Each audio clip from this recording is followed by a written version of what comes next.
Eddie Paskal and Jason Fitz here at the Twitch Lounge at Allegiant Stadium, where your Las Vegas Raiders lost 20-9 today. And Fitz, it was a game, it was an ugly game, it wasn't a game that we hope to remember. And we look at the score, and honestly, man, it didn't even really feel like it was that close to 20-9.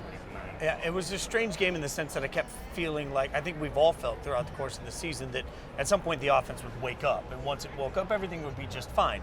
And then you realized every time they got the ball that it just wasn't going to be that day. Like, I think we've gotten accustomed to, and I tweeted out jokingly, it wouldn't be a Raiders game without a double-digit deficit, and then you realize that not every double-digit deficit is made the same, and not every week can be expected where you're just going to wake up and say, all right, we're gonna score a bunch of points in bunches at this point. So the Raiders offense never really felt like it got in sync. It never woke up, and as a result, I think a day that the defense did the best they could just wasn't going to be good enough. And we'll talk about the defense, because I agree with you 1,000%, where it's like you cannot ask any more out of this defense. Gus Bradley's defense did everything and more. They were the victims of some ill-timed penalties that were questionable at best. But going back to this offense now, Fitz, we're 3-2, 5 weeks into this thing, and yet we still don't feel, at least I don't feel, like this offense has kind of found its rhythm. I don't know if we have an identity on offense. I still have a lot of questions, which is shocking to me, because when you and I talked in the offseason, we all had a bunch of questions about what this team is going to look like, but very few of them were the questions on offense. But here we are now, 3-2, 5 games in, and we have what on offense? Well, I think the problem is the one question we had with the offense coming into the season was going to be the offensive line, and that's turned out to be the answers we're getting on that question, not the answers we hoped for. Let's just be real. So I think that's a little part of it. But we also, like, I know it's hard after a loss, and certainly we're going to be very real over the course of this conversation. I also don't want to be so soaked into recency bias that we forget that a week ago right now, it was Derek Carr, the MVP candidate, because this offense can do no wrong. What we've seen over the course of 7 days is an offense that really felt like it was figured out by the Chargers, and now feels like it just couldn't get it. There were opportunities against this Bears defense, couldn't take advantage of. I can't figure out what that means for who this Raiders offense is, because realistically, Carr had more time than I thought he was going to have, and he made the plays we always ask him to make with his feet stepping up in the pocket. It just didn't result in completions, and that's the weird thing. Like, this team's not good enough for multiple people to have a bad day, and it felt like multiple people, like guys that we rely on, had bad days. You know, at one point, and to kind of exactly what you said, at one point I looked over to our guy Matt Walks in the box, and I said, Waller's had 7 targets today, and he's had 3 drops. And that is about the most uncharacteristic Darren Waller line you are ever going to see. And Derek's line, as we look at it here, 22 of 35, 206 yards with a pick. And to your point, though, it's like we did see the stuff from Derek that we want to see. He stepped up in the pocket. He was letting it rip going down the field. But it just, the whole thing from top to bottom, it was just not there offensively today. But to kind of a bigger picture, it hasn't been there now for 60 minutes over the course of 5 weeks either. Well, but also let's acknowledge how John Gruden wants to run an offense. And, you know, this is something I feel like I'm going to say this every week when we hang out, right? Like, the point for Gruden is always going to be, we're going to establish some sort of physicality. We're going to manage possessions. The John Gruden offense is meant to hold the ball for a very long time. That you aren't going to get as many opportunities against that defense, because in theory, the offense is going to give you extended drives. And it did that a couple of times today, but then those extended drives didn't result in touchdowns early on. So the first one resulted in nothing. Right. It resulted in 0 points. Which is, in and of itself, just another frustration. So yeah, I think what happens is when you are by nature an offense that's supposed to grind down over the course of a game, and you don't take advantage of every opportunity, then suddenly you're chasing the 8-ball, and that's weird. Like, this game, every year the Raiders have one of these, right? Where you turn around and say, how the heck did we lose this game? There were moments, there were flashes in this game where, like, you saw Ruggs on just a quick out route, 7-8 yard reception. I was so happy to see that, because I was like, this is perfect. The more he does that, the more he's evolving into a number 1 wide receiver, the more he has to be covered in a way that's going to present deep opportunities. And then I saw the offensive line a couple of times give Carr the time to find somebody deep.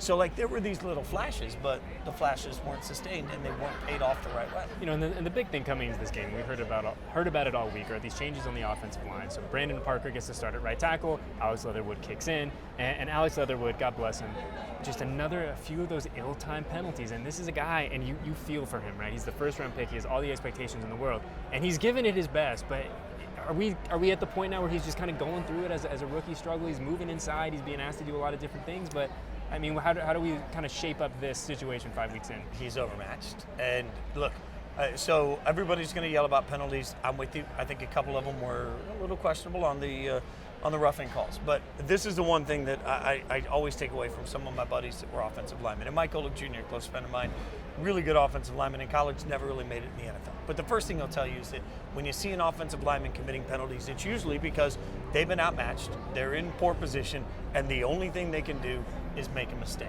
And it's an intentional one. And there was a really signature play at one point, they replayed it in the stadium, where Leatherwood's just standing like this with his hands up in the air, and all of it, and you're looking at Khalil Mack just on top of Derek Carr, and Leatherwood's just up with his, was like, my bad, and that's during the play. So I think what we saw is, and what we're going to see every stinking week, is the Bears looked at it and said, I don't care where you put Leatherwood, we're going to stunt, we're going to trick, and we're going to try and find a way to attack Leatherwood until he proves that he can handle it. And right now, he's not there. It doesn't mean that he won't be there. Like, got to have a little patience with an offensive lineman.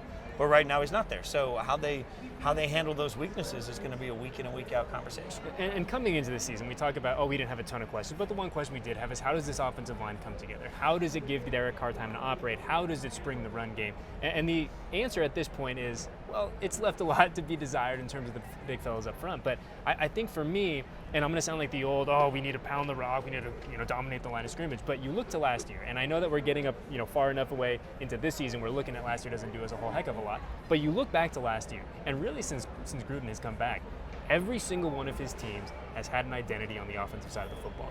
You just spoke to it. I know what it is. We all know what it is. Gruden wants to run the ball, dominate that line of scrimmage, run behind those big fellas, and then let Derek work off of that.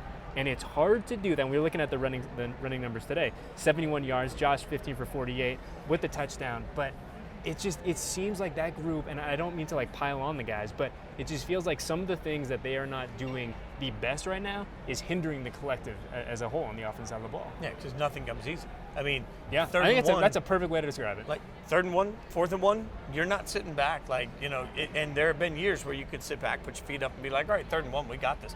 There was a point in this game where the Bears were facing a 4th and 1 deep in their own territory, and I looked at Ray and I was like, if I was the Bears, I'd just go for it, because the Bears were running the ball down the Raiders' throats at that point, right? So the Raiders haven't been able to do that, and realistically, this is where my weekly food TV analogy, this is where I want a great coach to open up the basket on Chopped, see his ingredients, and say, this is what I have, how do I make a meal out of it? I'm not sure, as much as we are convinced that the Raiders need to run the football, I'm not sure that we don't need to see more creativity like we saw at certain times, back in Gruden's first tenure with Gannon, where it's like, all right, we're not running the ball well, so let's at least create 3-yard patterns, 4-yard patterns. Let's throw the ball like it's a run. And everybody's so obsessed with, can Carr push the ball downfield? All right, we've gotten the answer to that. Yes, he can push the ball downfield. Great.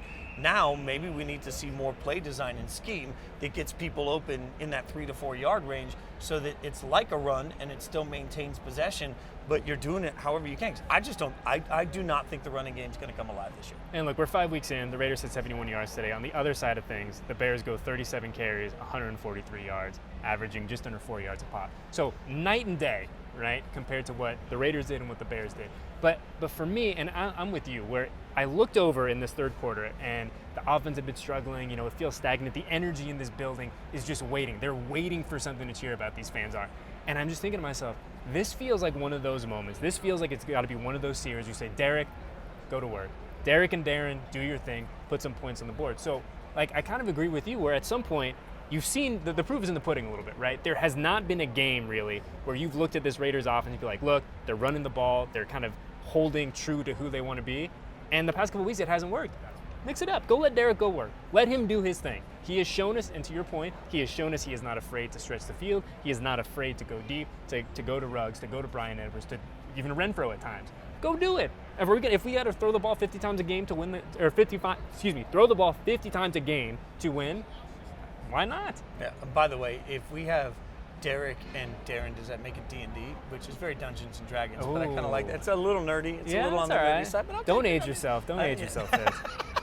No, but I do think you're right about that philosophy. And at some point, whatever it takes to win a football game is going to be the important thing. The Bears were gashing the Raiders early. Now, I think this is something to keep an eye on, because what it felt like from a play calling standpoint, and Matt Nagy has been really, he's been beaten up pretty hard for whatever the game plan has been around Justin Fields. Justin Fields didn't have a particularly dominant day. No, I mean, speaking, and not to get you up, but we're halfway through the third quarter, and Justin Fields is 85 passing yards. Yeah, Right? and Justin Fields was a non-factor in this game. He didn't have to be a factor, though, because watch the way that they were calling the runs. And what they were doing was taking advantage of the aggressiveness and the speed of the Raiders' defensive line. The offensive line for the Bears, I think if we go back and watch it, we'll see this, was essentially happy to play tour guide. And what I mean by that is like say, okay, if all of you guys are going to push up that fast, we're just going to guide you this way, and we're going to let our back sit on your back hip and run right up the gut. And we saw that repeatedly. And the problem is, when you're in that situation, the linebackers who have not necessarily always been the best at shedding blocks, it's been much better this year, but they were asked to take on a lot to stop that run game, and they were specifically not up for the task. So I think that's a big part of where the difficulty came. That settled down in the second half a little bit. I think schematically, the defensive line was like, hey, let's stop trying to murder the quarterback, and let's just go ahead and sit at home a little bit more so we don't get run on as hard. But I'll be interested to see if Matt Nagy just gave every team a playbook on how to run the ball against this Raiders defense. And look, I mean, the defense has dealt with its fair share of issues over the past 18 months, right? But at some point, you cannot ask any more out of Gus Bradley's group. You just cannot. Well, especially, not to cut you off, Sure. but I think the other thing we have to acknowledge is that this is a banged-up secondary. Right? Yeah. And so Trayvon's on IR, Damon Arnett's on IR, you got Casey Hayward, Nate Hobbs, Amik Robertson running out there. I mean, you are not playing with your full deck of cards, no doubt about it. Amik Robertson was being asked to cover somebody that's 5-6 inches taller. I think the Raiders came in with we are going to make sure that we don't get beat and exposed in the secondary. And the Bears came in saying, cool, we'll just run the ball up down your throats. And there was no real answer to how to solve that. Like, this Gus Bradley defense does a really nice job of trying to sub in either safeties or linebackers depending on what they need for coverage or run stop. And I just don't think that they were really comfortable putting themselves in a situation that exposed their corners. And I understand why. It was going to make this game more difficult than I expected. And I think for me, the confusing part of all this is coming into this year, we're like, look, if this defense can just be serviceable, if this defense can just keep us in the game, we're going to be all right. And in my humble opinion, the defense is doing more than that. The defense, I think, is kind of outplaying their potential right now, where you look at, and I know, look, the Bears have the 32nd ranked offense in the NFL. We're not necessarily going against Oregon circa 2011, right? They're not putting up 70 points a game. If you had your over-under on Oregon references, we got one. Check, take a drink.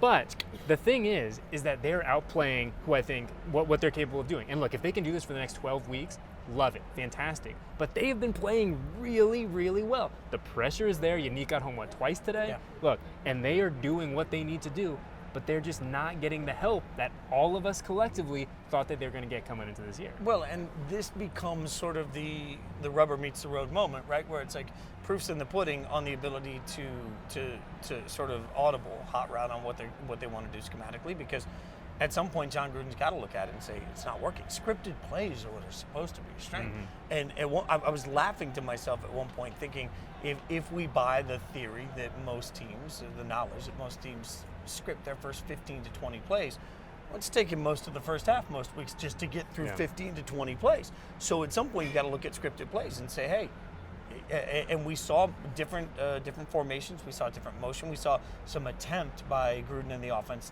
to script things differently. Still not working. So at some point, the offense is going to have to turn around and say, with these weapons, and I still believe Darren Waller is special, but Darren Waller had forgettable moments in this game. I believe that Edwards is really becoming a really nice receiver. He had a flat-out bad day. And I mean, that's just fact, right? And so the two of them, and then so that leaves you Ruggs and Renfro, and Renfro I think ended up with 8 targets. I want to say.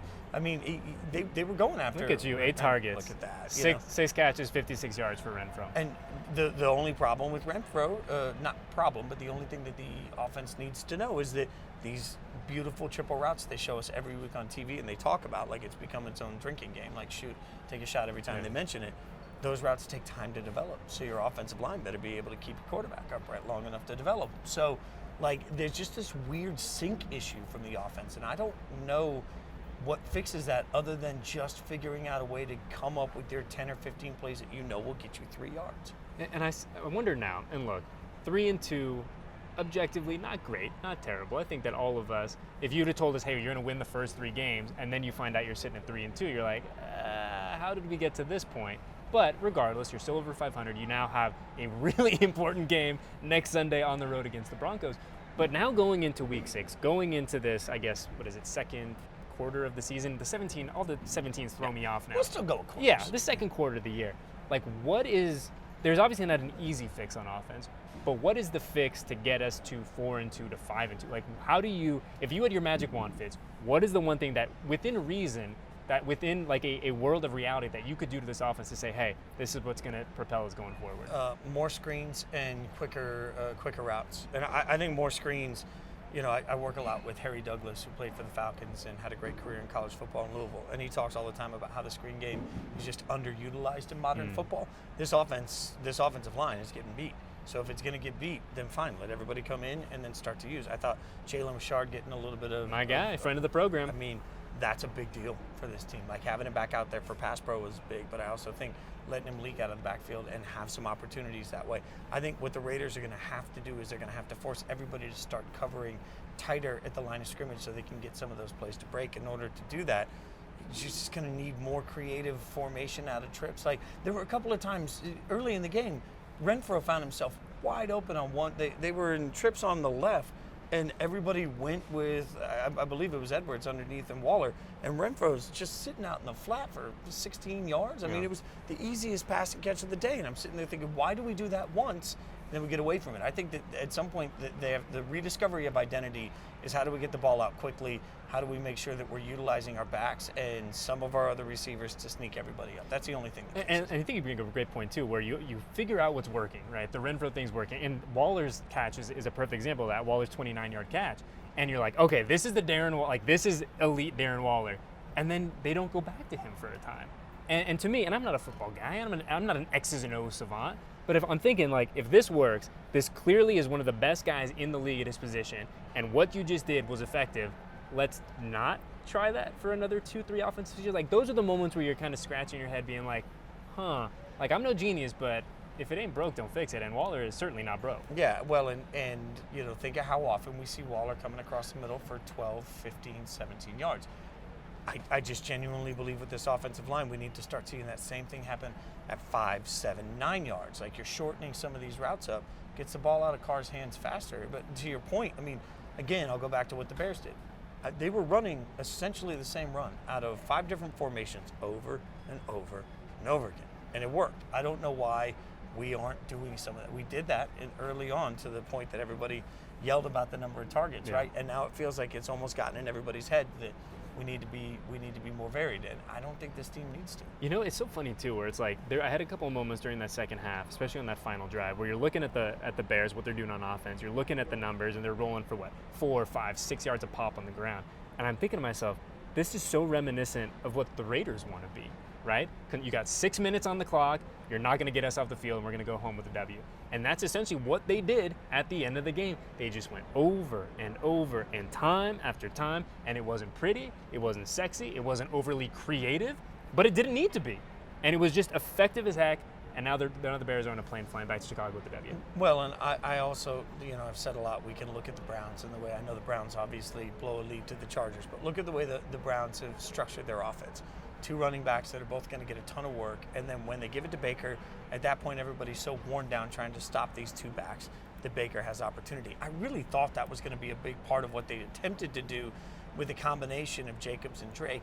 It just hasn't turned out that way. And he got involved a little bit more today, but I'm with you 100% where I think that 5 weeks in, I think collectively we all thought we were going to see a lot more of Kenyon Drake than we have so far. Well, I just think that early on, the problem here isn't necessarily just with the backs. Like, I'm not sure that any back could get much done when you're getting hit the way they're getting hit without the holes to run through. And, certainly they go back and they look and make sure the guys are finding holes and not missing holes. But it's just hard for me to see. I think Gruden's thought was that sort of an offense, and that's just not there right now. So I don't know how to fix that. Yeah, and it's so funky, too, where I just looked up Josh's stats from the year, and he had 15 carries today, and it's the most he's had in a game this season. And it feels like we got so used to in last year in 2019, where it's like we would routinely see Josh with the 25, 28 carries, and all of us were saying, hey, can we give this guy some break? Can we give him a break? Can we bring in a Kenyon Drake? Can we bring in a Jalen Richard to take some of the heat off of him? And now we're looking, and he gives 15 carries, and it's the biggest workload he's had all year. But it's hard to run the ball. It's hard to create that identity on the ground when you are constantly playing from behind, which the Raiders have done literally for 5 weeks in a row now. Yeah, I mean, it's alarming to think, and a credit to the offense. They can be down by 21, and you're like, we're still. Yeah, I mean, at the half, I was like, look, if we score a touchdown in this opening drive, completely different ball game. And that's, again, one of the frustrations. Like, the Raiders had the ball under 2 minutes to go in the first half. They had the chance to do the double dip, the whip around, let's score now and score on the other side.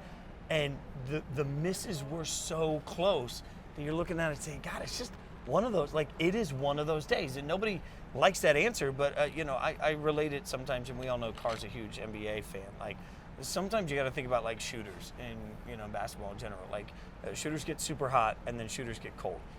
Carr felt super hot in the first 3 weeks. Didn't matter what came off his hand. It was perfect.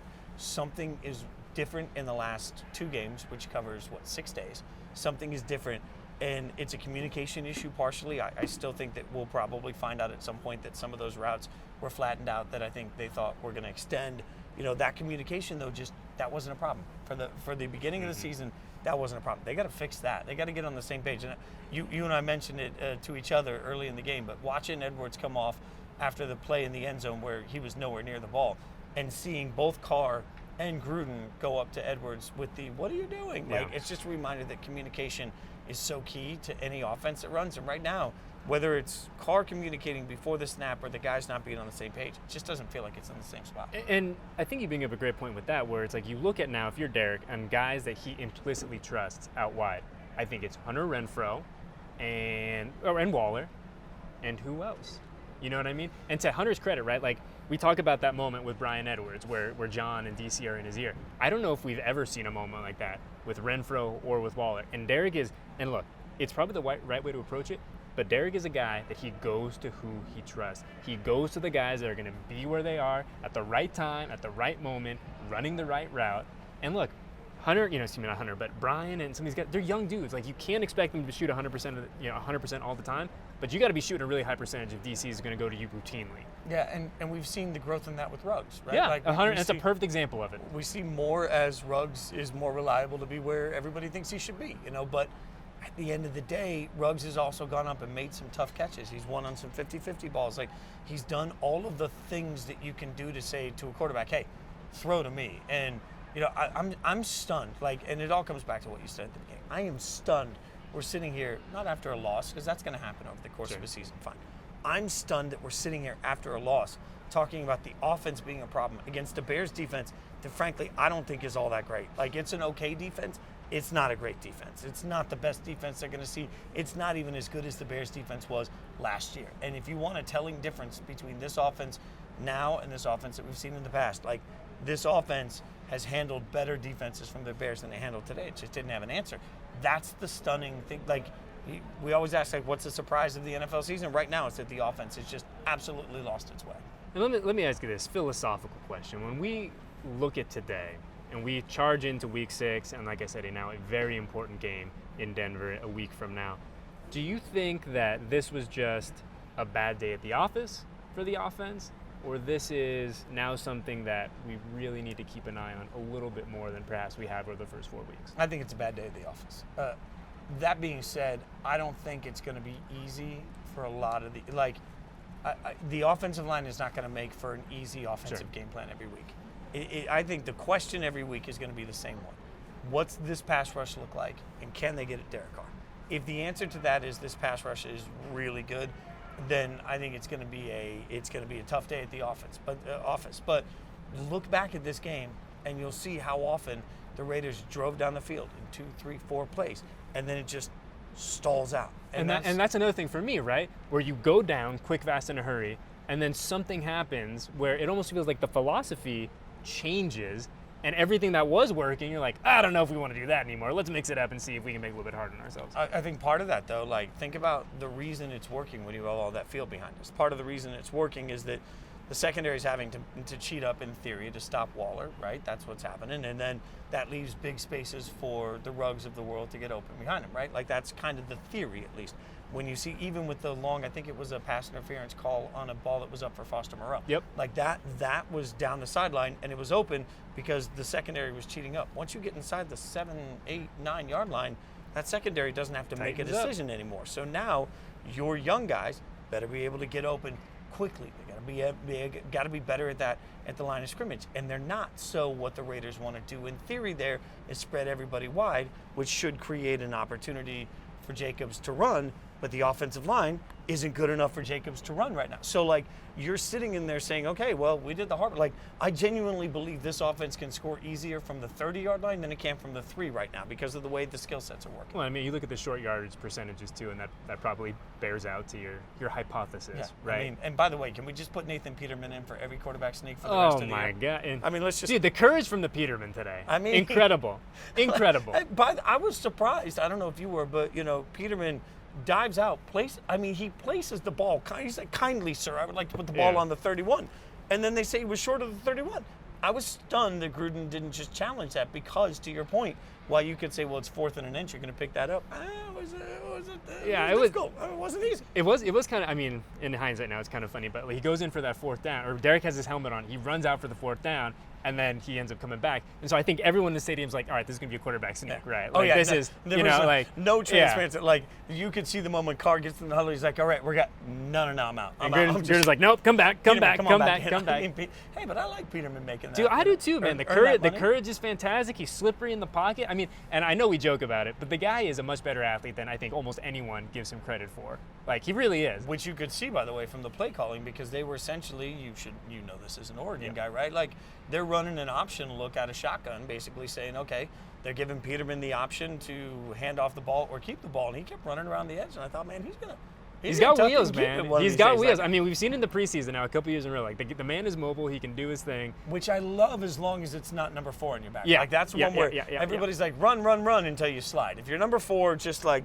don't. But if you're Peterman, like why not? Like, give a little razzle dazzle, right? He gets in. I mean, this is what is this his first appearance, Ray? Can we confirm that? Ray says his first appearance is 2021, so that's nice. Ray gave us a very confident thumbs up, which by the way is like the worst because then you're like, are you confidently thumb upping us or? I mean, are you okay? We're buying. He's it. in. All right, he's gonna. Now he's doing the research. So the research fault. department is now going in reverse. So he's hit us with the stat. He's confirmed the stat, and now he's going. And now I've made him question everything at this point. At this point, we're all questioning everything. It's not going to be a thumbs up after this one if he's right. It's going to be that much different digit. Are we up or are we down? Going into week 6 now, though, Fitz. I mean, tonight or this afternoon, whatever time it is, not great. I mean, I agree with you. I think it's a bad day at the office. I don't know if we're ever going to see Darren Waller have 3 drops combined with Bryan Edwards having 2 drops combined with the offense just in general feeling so funky and out of sync and out of sorts. So I think that this team bounces back. But now we look ahead to week 6. And you never want to say, I don't believe that anything is a must win unless you have to win or your season ends. But this feels like a game that the Raiders have got to have on the road. Yeah, I would agree with that. By the way, Ray giving us the thumbs up again. Oh, now confirmed. No, I agree with what you're saying there. I mean, realistically, when you start talking about the Broncos, I mean, you're talking about a divisional game, right? Yeah. You're talking about a Broncos team. And they took an L today, right? If memory serves. Yeah. They took an L today. And I got some tweets about this where I was waxing philosophically about the problems with this game, and some people were tweeting me saying, "Well, the problem is the Raiders just aren't good." I don't believe that, and not just because we're sitting here together, and not just because I have a Raiders logo on my chest. Like I've always been really honest with everybody. This is a team that has a quarterback that is good enough to go to the playoffs. It has skill position players that are good enough to go to the playoffs. I believe that the defensive line is good enough to go to the playoffs, and I believe, frankly, that the secondary has played at a level that is good enough to go to the playoffs. The Raiders are not a mirage. In fact, they lost a game today to a team I think they're better than, but they won several games that most people thought were against teams that they're worse than, right? Mm-hmm. So I don't think this is an indication. I do believe that the Broncos are a bit of a house of cards. Like the Broncos beat up on some bad teams, and then they took on a Pittsburgh team today that I'm not particularly sold on. And it was a little bit of a like come to Jesus moment. Like they went to church and it didn't work out all that well for them. I'm not a big believer in the Broncos long term. I think the Broncos are going to fall off. If the Raiders lose this game, then I think it's fair for the Broncos fans and the people covering that team to turn around and say the same thing about the Raiders. But I think that's what this game is. It's not must win, but if the Raiders are legitimately a playoff team, then that's the sort of game you gotta win. Like it's a you gotta win it with a shrug, not a must win. Yeah, and look, you got 2 games now before the bye. You go to Denver, you come back here, you wrap things up against Philly, and then everyone goes on vacation for a few days. I would absolutely love to have some positive momentum going into the bye week. And I know we're looking like doubly ahead now, but you think, 14 days ago, this team was 3-0, world beaters, we can do no wrong. And it just shows how quickly, Fitz, things can change in the NFL. It's a week-by-week league. Some days you're the king of the castle. Other days you're just trying to scrounge around for some morsels on the ground. This team kind of feels like they're somewhere in the middle now, right? Where they're not the big dogs on the block, but they're so confident. They're still a team that is over 500, which a lot of teams would love to be at this portion of the season. But you got to handle business now. Like it's time to kind of dust yourself off. Be like, look, we took back-to-back L's. We didn't play our best brand of football, but now we got to get it together because it's go time. Well, and you mentioned sort of like stuck in the middle. I think that's most of the NFL this year, Sure. right? Yeah. I mean, I'll put the Bills in a separate category. I still think long-term the Chiefs are going to figure out that you're not supposed to give the other team the ball constantly, and then they'll be really good again. That's my mindset on it. And I think the Chargers are actually a quality football team. Outside of that, like the Browns have their moments. That's fine. There's nobody in the South, I think, that's really so. Like my point is, there's so many teams in the AFC that are clumped here. What's going to be the separator is, do you beat the other teams that are clumped here? And like today, the Raiders lost to a team that's in that same middle of the pack road. You can't do that consistently and be a playoff team. The next 2 opponents are 2 teams that are sort of also in that middle of the pack road. I think the Raiders are a little better than both of them, but you got to be a little better than them during the game. And like today was just one of those days where that didn't happen. And like I think the Raiders are going to look back at the film on this and really scratch their heads and say, how the heck did we lose that game? Because it was there for the taking. They just didn't take it. I mean, it was there for the taking. I mean, really, the Bears' offense and the Raiders' defense combined gave this team multiple chances. I think that we had, back-to-back 3-and-outs. The defense forced back-to-back 3-and-outs at the start of the second half. And all you needed to do was put some points on the board. And unfortunately, the Raiders were not able to do that. And look, I'm not in the camp of, the sky's falling, you got to blow this up, we got to change X, Y, and Z. I'm not there. But you got to get better. You got to go back. You got to figure out how can we get better with the people that we have right now, with the people that are healthy, with who we have at our disposal realistically, and how do we now kind of turn the corner, close the chapter on what was a pretty rough 13 days and get back to playing winning Raiders football. Yeah, I mean, also let's just acknowledge that when the Raiders were 3-0, I wasn't sitting here saying home field's going to go through Vegas and they're headed to the Super Bowl. Yeah. Like I think there's a middle of the road sort of take on all of this. This is where this. But that's not fun, Fitz. No, I know. That's not fun. That is. You're right. That maybe. I mean, people at your employer have made pretty healthy livings I'm off say, of like, not having that. Maybe if I could just like fire off more hot takes, I'd get that Stephen A. cash. What did I say? Did I say that? But no, I think that there is a real spot here of like a fair and balanced take on all of this. I thought coming into the season, the Raiders looked like a playoff caliber football team that I thought would win 9 or 10 games. That was sort of my best case scenario. Nothing I've seen so far has really changed my thought on that. But these are the moments in the season. Like momentum's the easiest thing to get, or the hardest thing to get, and the easiest thing to lose. Like they've lost it now. So can Derek Carr get it back? That's the truth. If Derek Carr is going to be the MVP that a week ago people were saying he is, then that's the sort of moment you have to do. You're going to have to find a way to bring everybody together and get momentum back. Yeah, and look, I don't think going on the road is the worst thing for this team either. Right now, just be like, hey, we're getting out of here. It's going to be the 53, 63 of us, whatever, with the practice squad, and we're doing our thing. It's us against the world in a hostile environment in Denver. And will it work out? Remains to be seen, but it'll be a lot of fun. Also, either way. like a quick reminder, better to play in Denver at this time of year than it is in December. Let's just be real about that. The funny thing, though, I was talking to Will about this before the game. So it's either 100 degrees in Denver when we go there, or it's like -10. There's never an in-between. Like, we've been to Denver, God, I don't know how many years, but it's like, I don't know if I've ever been there where like, oh, this is nice, this is pleasant, this is like a 65 crisp fall day. No, it's either 100 degrees and I'm sweating, or it's -10, I don't have a jacket that's heavy enough. Like, I wonder, the good people of Denver, like, that's got to be rough for them. Is there, like, give me the real scoop everybody wants to know. Like, what's the press box food like in Denver? Is it good? Is it bad? Like, tell us the real, like, you guys getting like donuts? Because, like, I'm just going to be real with y'all. Like, let's just have a real moment. The donut selection at the press box in Vegas is a delight. And I know you mean that because you've brought it up multiple times. It is like, look, I'm like the inner fat kid in me is powerful. Like I'm going to be honest. I got up to the press box today. The first thing I didn't even look at the actual food spread. I went straight to the dessert table. I grabbed a few of them. Don't judge me. Included a cookie, a donut, and a little cake-like thing. I think that's really quality done. I will say, and I'm with you, and I'm not a huge sweets guy. Like, that's not my thing. That's why you look your Yeah, but I enjoy a nice IPA. I'll go a couple of cold brew chachos when I go home tonight, so I'll get my calories elsewhere. Okay, but that's fair. I will agree with you. The donut selection has been superb. In terms of the press box spread in Denver, I got to remember, because it's been a minute, because obviously last year none of us were going anywhere. So I got to go back to, 2019? What it was like. The only thing I remember from the Denver press box is, no pun intended, you are literally a mile high. Like, you are, I guess technically 2 miles high because you're already a mile high. But they do have full candy bars, which is nice. That's a good. nice touch.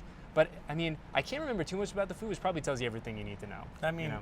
in the future, maybe we just bring the donuts down while we do the show. And That's not a bad idea. And we've talked about the small tweaks, the small adjustments, just like any operation, how we get better week to week in the NFL. And so we have a few things that going forward we're going to implement to make the show a little bit better. And I think donuts, when we arrive here, might be a nice, appropriate... I'm not 1,000% sure that it makes for a better show if I'm eating donuts the whole time for y'all listening, but for me, it does on a very staggering level, so I'm all in on this. Yes. Like, yeah, that's good. We got people running around. We got people people are running running around here. People are running. There's things happening. I think they're kicking us out. Is it about time? I think it's about time. It's I think it's about that time. So, on that note, on donuts and press box food and all that good stuff, Eddie Paskal for Jason Fitz. Big thank you to my man Ray on the ones and twos. Everyone else at Allegiant who got our beautiful setup handled in a quick, fast, and hurry, which is nice. So we got mic'd up and we were able to dive in and do our thing. And everyone else at Silver and Black Productions, thank you for hanging out with us. And we will catch you guys next week following the Raiders' Week 6 matchup against the Denver Broncos for the 5th quarter.